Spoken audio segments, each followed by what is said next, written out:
Hi, I'm Tess. I'm an art historian, and my work looks at how Queen Christina has been represented over the last 4 centuries in portraits, but also in descriptions by biographers, and how those descriptions have changed over time.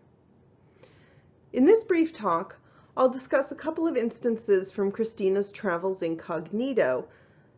In 1654, after Christina abdicated, she began over a year of travel to Rome. Near the Danish border, Christina changed into men's clothing, and some biographers claim that she cut her hair. She intended to undertake the next portion of her trip in disguise and not let the King of Denmark know that she was passing through. This was known as traveling incognito, and it was a widespread practice in the early modern period. Individuals could visit public places, they could travel, they could take meetings in various degrees of secrecy, and this could happen for a wide variety of reasons. Christina seems to have chosen to travel incognito for many reasons. Often it was so one party could avoid a reciprocal offer to entertain, while other times she had personal or political reasons. On very rare occasions, she did it for her own personal safety. Accounts of Christina's travel go into a lot of detail about her interactions with others, and there were long lists of social protocols to follow.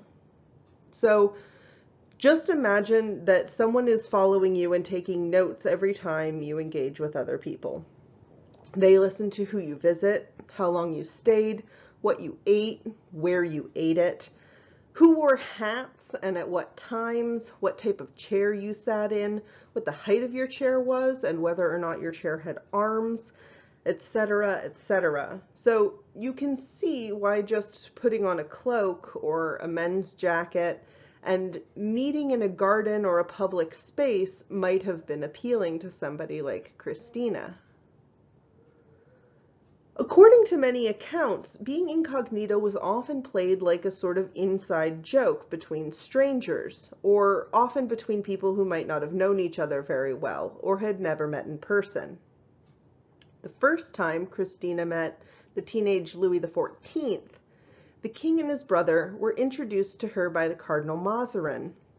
And this was at a public event, and they were only introduced as two gentlemen of note. The game was for Louis and Philippe to see if Christina would pick up on and play along with their farce, while indicating to them that she had figured out their true identity. I think that Christina's love of theater served her well in playing these sort of social games. Outside of Munster, the Queen visited the College of the Jesuits to see their library, and she did so in male dress. Just like Christina played along in recognizing Louis XIV's disguise without publicly unmasking him, the Jesuits made sure to praise everything that they had heard about the great Queen Christina, her learning, her grave knowledge of books and rare sciences. So they did all of this while in the presence of the so-called Earl. And it's reasonable to understand how Christina enjoyed experiencing the world from another perspective. She got to visit people and spaces where access probably would have been different as both a queen and as a woman. In many instances, Christina is said to have been incognito, but it's unclear whether she was fully concealed as the Earl or whether she was dressed as an upper-class woman. She's noted to have worn a series of different types of disguises depending on the occasions. In Denmark, we're sure that she traveled as a gentleman, but when passing through the Veneto, she was said to have dressed only in a black velvet overgarment with a slightly masculine cut that went along with her usual dress. Later, less reliable sources say that when traveling with small groups, Christina was often disguised as a page.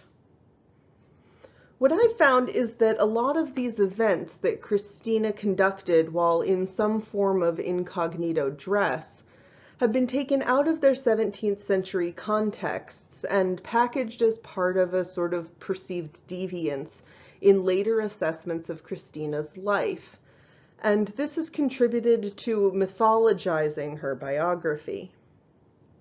As I've outlined, Christina's various public presentations and these occasions provided means to several ends for the queen. She delivered her personal satisfaction while also achieving social, political, and safety aims. A ton of analysis has been done on examples of travel incognito in Shakespeare, while multiple leading ladies cross-dress and go incognito in plots revolving around travel and exile. There's far less research on nuances of how travel incognito worked in real-life cases like Queen Christina's, but I hope that maybe my brief discussion here has sparked an interest in you to help us learn more. Thank you.